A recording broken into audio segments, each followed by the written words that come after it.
अस्सलाम वालेकुम।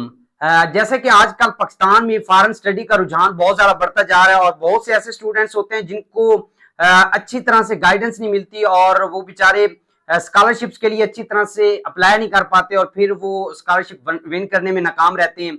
आज मेरे साथ इंजीनियर रजा अली मौजूद हैं जो कि इरास्मस मुंडस स्कॉलरशिप विन कर चुके हैं। आज की इस वीडियो में मुकम्मल डिटेल में इनसे जानेंगे, चूंकि ये वर्ल्ड बेस्ट जो स्कॉलरशिप है जिसमें मुख्तलिफ स्टूडेंट्स सिर्फ एक कंट्री नहीं बल्कि 27 के करीब मुख्तलिफ कंट्रीज में अपनी मास्टर की डिग्री कंप्लीट करते हैं।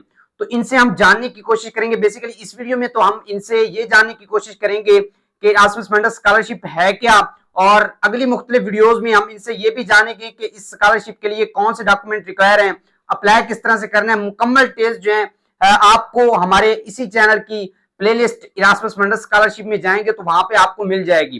तो आइए हम इनसे जानते हैं कि इरास्मस मुंडस स्कॉलरशिप है क्या।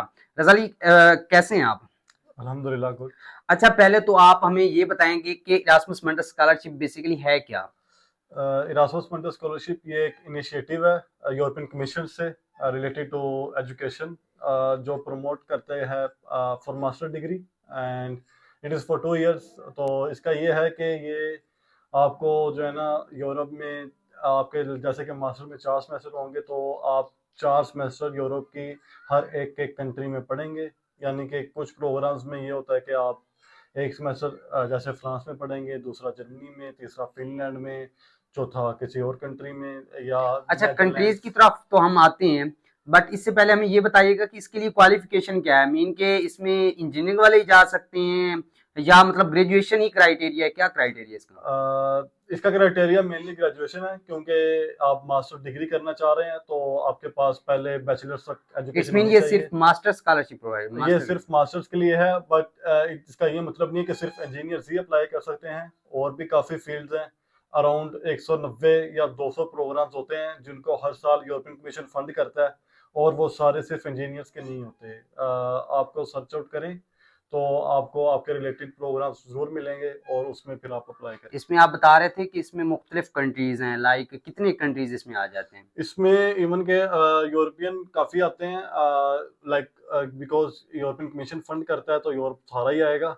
इसके अलावा अभी मैंने ये देखा है कि जापान भी इसमें शामिल है। कुछ बच्चे जापान में भी आते हैं एक सेमेस्टर के लिए, कुछ बच्चे सिंगापुर में भी मैंने सुना है कि जाते हैं।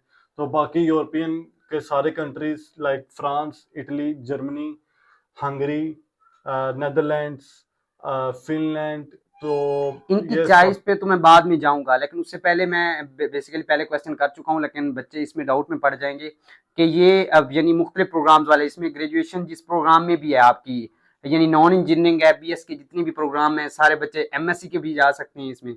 हाँ, लाइक कुछ लोगों ने पहले भी एमएससी किया होता है, तो लेकिन उनको स्टिल अगर ये जरूरत फील होती है कि आप अपना पैशन नहीं, रख। लाइक बीएससी के बाद एमएससी होती है ना, लाइक एफएससी के बाद हाँ हाँ। बीएससी कुछ 2 ईयर प्रोग्राम करते हैं, फिर आगे एमएससी 2 ईयर प्रोग्राम, जिसमें यानी आपकी ग्रेजुएशन डिग्री जैसे जानते हैं, जैसे एमएससी केमिस्ट्री करते हैं तो उसके बाद लाइक।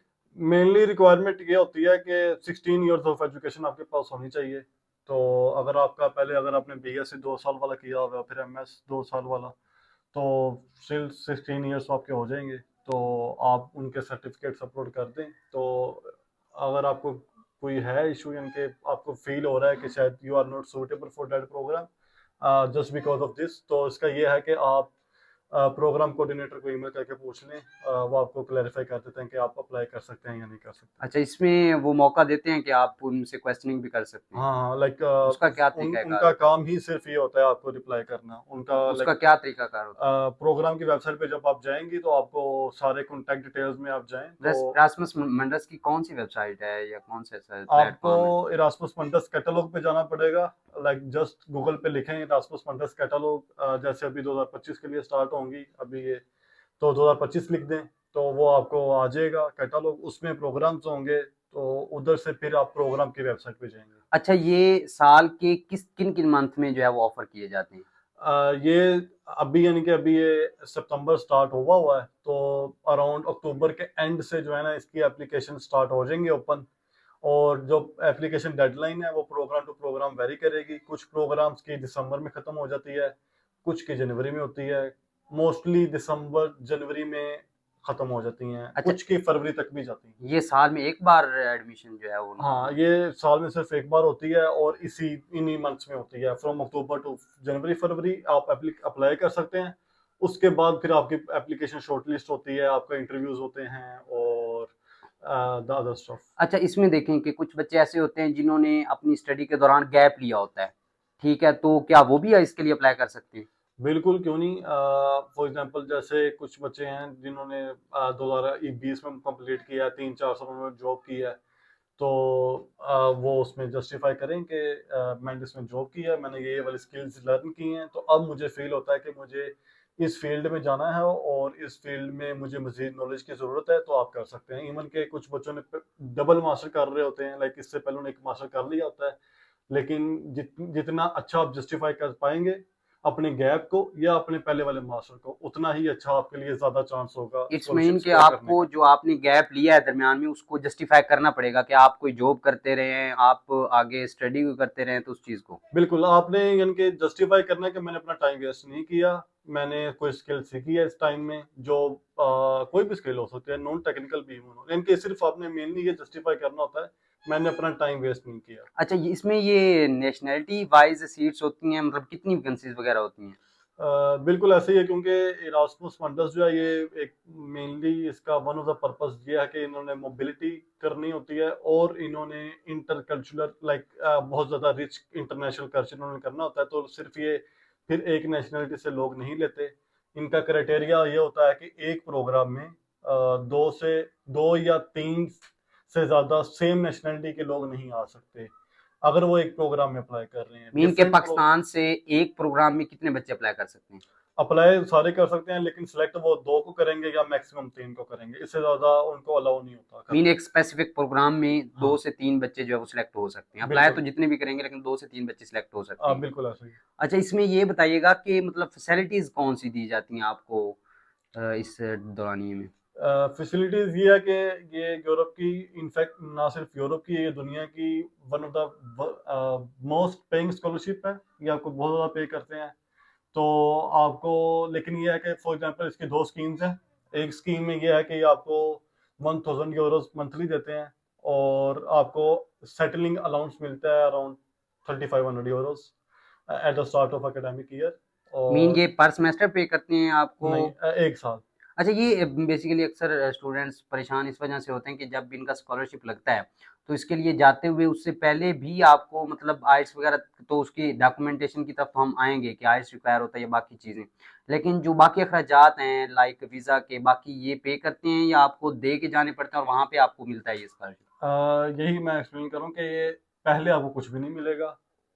जो जो होगा एक्सपेंडिचर्स जो जो आपने करने हैं वो आपके ही लगेंगे। वैसे ये है कि चूंकि ये यूरोपियन कमीशन की तरफ से है तो आपकी वीज़ा फीस नहीं होती कोई भी।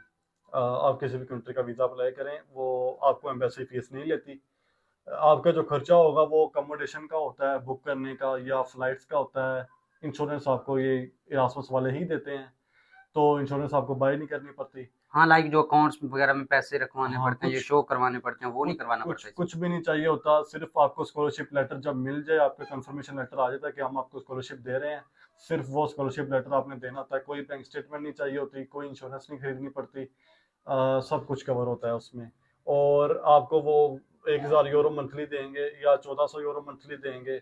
उसमें आपने अपनी अकोमोडेशन, अब ये आप पे डिपेंड करता है कि आपने इसको किस तरह यूज़ करना है, किस किस जगह यूज़ करना है, कोई भी आपसे नहीं पूछता। अच्छा, इसमें आप बता रहे थे बेसिकली, फिर क्वेश्चन मैं भूल जाऊंगा कि ये जो चॉइस होती है, क्योंकि आपने बताया कि मुख्तलिफ कंट्रीज में आपकी जो मास्टर है वो चल रही होती है, तो ये स्टूडेंट खुद चॉइस करता है या ये इरास्मस मंडस जो है वो स्कॉलरशिप वाले डिसाइड करते हैं कि आपको ये सेमेस्टर या ये साल जो है इस कंट्री में करना है? कुछ यानी कि most of the programmes span करते हैं 3 से 4 कंट्रीज में। 4 कंट्रीज एटलीस्ट होते हैं हर प्रोग्राम में। उनके अंदर मुख्तलिफ हर कंट्री की 2-2 यूनिवर्सिटीज़ होती हैं, 3-3, तो लाइक एक प्रोग्राम में आपको 7 से 8 यूनिवर्सिटीज़ मिलेंगी हर प्रोग्राम में। अब वो स्टूडेंट ने चॉइस करना है, वो आपसे पूछते हैं कि आपने फर्स्ट ईयर कहाँ लगाना है, कौन से कंट्री में लगाना है, कौन सी यूनिवर्सिटी में लगाना है, वो आपको जस्टिफाई करना अच्छा, पड़ता ये है। ईयर वाइज होता है? सेमेस्टर वाइज भी होता है, कुछ का ईयर वाइज होता है, तो वो आपसे पूछेंगे और ये आपको वो आप जो आपकी चॉइस होती है वो उसको बहुत ज़्यादा इंपॉर्टेंस देते हैं, और मोस्टली आप उधर ही जाते हैं जो जहाँ आप कह रहे होते हैं कि मैंने इस यूनिवर्सिटी में जाना है, तो वो आपको एलोकेट कर देते हैं। अच्छा, इसमें मेनली जो स्टूडेंट्स का क्वेश्चन होता है वो ये होता है, और ख़ास तौर पे पाकिस्तानी जब बाहर जाते हैं तो वो ये सोच रहे होते हैं कि हम जो है वो स्कॉलरशिप के साथ, एजुकेशन के साथ अपना जो है वो एक्स्ट्रा कोई जॉब भी करें और उससे भी अर्न करें। तो उसका क्या होता है कि आप एक्स्ट्रा जॉब साथ कर सकती हैं? एक्स्ट्रा जॉब क्योंकि आपने कहा कि इसमें जो है हाईली पेइंग स्कॉलरशिप है, तो उसके हिसाब से कितना एक बंदा जो है वो पैसे बचा सकता है और फिर साथ काम कर सकता है कोई जॉब वगैरह?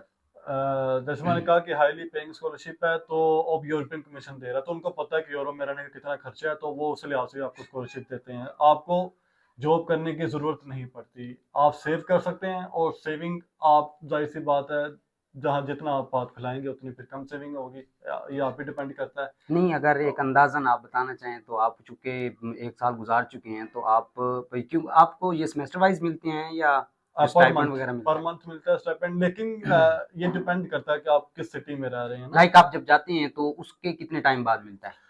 जब हम जब जाते हैं फर्स्ट तो टाइम जाते हैं? फौरन नहीं मिलता, उस मंथ भी नहीं मिलेगा, उससे नेक्स्ट मंथ मिलेगा, क्योंकि आपने जाके डॉक्यूमेंटेशन करवानी होती है सारी, अपना वीज़ा वैलिडेट करवाना होता है, बैंक ओपन करवाना होता है। जब आपका बैंक ओपन हो जाता है, फिर आप अपने अकाउंट की डिटेल्स अपने कोऑर्डिनेटर को अगर सेंड करते पाकिस्तानी हैं। फिगर्स में आप बताएँ तो कितना एक बनता है 1 मंथ मंथ का तकरीबन मंथली? स्टाइपेंड हाँ, 3 से 4 लाख बन जाता है। 3 से 4 लाख मंथली बन जाता है। इट्स मीन कि आपको एक्स्ट्रा जॉब करने की मतलब कर सकते हैं वैसे इरास्मस मुंडस देता है हाँ, आपको बिल्कुल अलाउ करता है? कर सकते हैं। कुछ प्रोग्राम्स वैसे अलाउ नहीं करते, कोऑर्डिनेटर्स अलाउ नहीं करते। कुछ प्रोग्राम्स बहुत ज़्यादा टाइट होते हैं, लाइक आपको बहुत ज़्यादा वर्कलोड होता है, तो आपको वैसे भी टाइम नहीं मिलता। लेकिन कुछ में इफ़ यू हैव टाइम, तो आपको लीगली वीज़ा अलाउ करता है आपको काम करने पे, तो आप कर सकते हैं। आप अपने कोऑर्डिनेटर को बता के पूछ के कर सकते हैं, कोई इशू नहीं होता। इट्स मीन के मतलब इरास्मस मुंडस वाले कोई ये नहीं करते कि आपको अलाउ करते हैं ओपनली कि आप हाँ, जॉब कर सकते हैं। बिल्कुल, बिल्कुल। आपके बट वीज़े पे लिखा होता है, आपके वीज़े क्योंकि काम करना आपका वीज़ा डिसाइड करता है, तो आपका वीज़ा आपको अलाउ करता है इसमें पार्ट ये टाइम जॉब इश्यू तो करने। नहीं होता कि मतलब पर सेमेस्टर के बाद या 1 साल बाद अगर आपका इधर पाकिस्तान में तो जीपीए सिस्टम है ना, तो उधर ग्रेड्स वगैरह, तो ग्रेड्स का कोई इशू हो तो उसमें डिग्री कैरी ऑन करने का कोई इशू, क्योंकि एक्स्ट्रा अक्सर कि ये होता है कि जॉब्स वगैरह में लग के अपना जो है ग्रेड्स गिरा देते हैं, हुँ, हुँ। तो फिर उसमें क्या होता है कि फिर एक्स्ट्रा जॉब का या वो क्या चक्कर पड़ता है उसमें? बिल्कुल ऐसा ही है, ये उस पे लागू होता है। अगर आपके ग्रेड्स अच्छे नहीं आ रहे, इवन के कुछ प्रोग्राम्स में ये भी होता है कि आप क्लास अटेंड नहीं कर रहे रेगुलरली, तो आपको ईमेल आ जाती है कि आप क्लास क्यों नहीं अटेंड कर रहे, और अगर आप फेल हो जाते हैं अनफॉर्चुनेटली, तो आपको नोटिस आ जाता है कि आपकी स्कॉलरशिप नहीं कोई कैंसिल हो गई है। स्पेसिफिक है क्राइटेरिया कि इतने ग्रेड्स पे जो है वो ठीक है? फेल अगर सो आप हो जाते हैं, अब ये फेल होना हर कंट्री का अपना सिस्टम होता है। तो अगर आप फेल हो जाते हैं तो फिर आपको कोऑर्डिनेटर वगैरह तंग करेंगे। अच्छा, इसमें ये कोई स्पेसिफिक तो नहीं करते मेल्स या फीमेल्स के लिए, या कॉमन नॉर्मल ये सीट्स होती हैं जो क्राइटेरिया फिल करता है मेल्स हूँ या फीमेल्स हूँ, मेरिट के हिसाब से जो उनका टोटली मेरिट बनाते हैं, उसमें चाहे फीमेल्स टॉप पे आ रही हैं फीमेल्स ही चुनी जाएंगी मेल्स, क्या इसका क्राइटेरिया? बिल्कुल ऐसा ही है, कोई डिस्टिंक्शन नहीं होती मेल और फीमेल में। इवन के फीमेल को प्रायोरिटाइज किया जाता है because they want to empower women, so that's why. ठीक है रजा भाई, बहुत शुक्रिया। हम अगली वीडियो में आपके साथ जो है वो डॉक्यूमेंटेशन कि आप इसके लिए अप्लाई कैसे कर सकते हैं और कौन कौन से डॉक्यूमेंट्स आपके लिए रिक्वायर हैं, फिर उन पे भी हम आपको डिटेल में बताएंगे कि वो डॉक्यूमेंट्स आपने कंप्लीट कैसे करने हैं। इसलिए हमारे चैनल की पहले भी मैंने आपको बताया प्ले लिस्ट इरास्मस मुंडस स्कॉलरशिप पे जो बनी हुई है, उसमें आप अगली वीडियोज भी देख सकते हैं। मिलते हैं नेक्स्ट वीडियो में, तब तक रखिएगा अपना ख्याल। शुक्रिया।